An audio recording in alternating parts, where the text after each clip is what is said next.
নমস্কার আমার প্রিয় ছাত্রছাত্রীরা, ক্লাসরুম স্টাডি চ্যানেলে তোমাদের স্বাগত জানাই। যারা এই ভিডিওটি ফেসবুকে দেখছো তারা ফলো করে রাখবে আরও এরকম ভিডিও পাওয়ার জন্য। ঠিক আছে, আজকে দেখো প্রশ্ন সংখ্যা 4 কি বলেছে, নিচের কোনটি ভারতের উপকূলীয় রাজ্য নয়? উপকূলীয় রাজ্য বা কোস্টাল স্টেট বলা হয় এগুলোকে। তাহলে উপকূলীয় রাজ্য কোনগুলি? ভারতের কাছে এরকম কটি রাজ্য রয়েছে উপকূলীয় রাজ্য বলো তো? 9টি।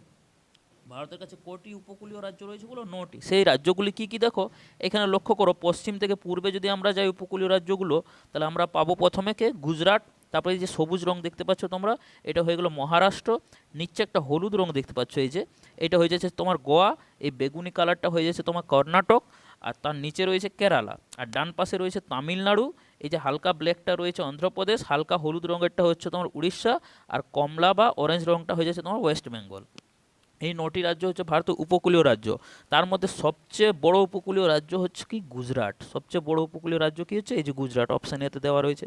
আর সবচেয়ে ছোট উপকূলীয় রাজ্য হচ্ছে গোয়া। এই যে অপশান ডিতে দেওয়া রয়েছে, গোয়া হচ্ছে সবচেয়ে ছোট উপকূলীয় রাজ্য। তার সাথে সাথে তোমরা মনে রাখবে, এই যে সঠিক উত্তর এখানে কি হয়ে যাবে? এখানে সঠিক উত্তরটি হয়ে যাবে কি? উপকূলীয় রাজ্য নয়, তাহলে কি হয়ে যাবে? মধ্যপ্রদেশ। উপকূলীয় রাজ্য নয় কোনটি বলো? সঠিক উত্তর হয়ে যাবে অপশান বি, মধ্যপ্রদেশ আমাদের কি উপকূলীয় রাজ্য নয়। তার সাথে সাথে তোমরা মনে রেখো, এখানে দেখো আমি একটা কি ছবি নিয়েছি? হার্ট বা হৃদয়ের। তাহলে মধ্যপ্রদেশকে কি বলা হয়? ভারতের হৃদয় রাজ্য বা হার্ট অফ ইন্ডিয়া বলা হয়। তার সাথে সাথে তোমরা মনে রেখো, এখানে দেখো একটা আমি ছবি নিয়েছি, একটা কি রয়েছে? বন। তার ভেতরে কি রয়েছে দেখো? বাঘ রয়েছে বা টাইগার। তাহলে মধ্যপ্রদেশকে বাঘের রাজ্য বা টাইগার স্টেট বলা হয়।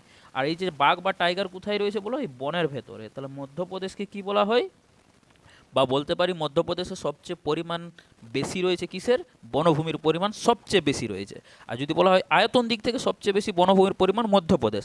আর শতকরা যদি বলা হয়, শতকরা বা পার্সেন্টেজ দিক থেকে, তাহলে ভারতের বনভূমির পরিমাণ সবচেয়ে বেশি রয়েছে মিজোরামে। এখানে দেখো আমি 5টা রাজ্য নিয়েছি: রাজস্থান, মধ্যপ্রদেশ, মহারাষ্ট্র, উত্তরপ্রদেশ এবং গুজরাট।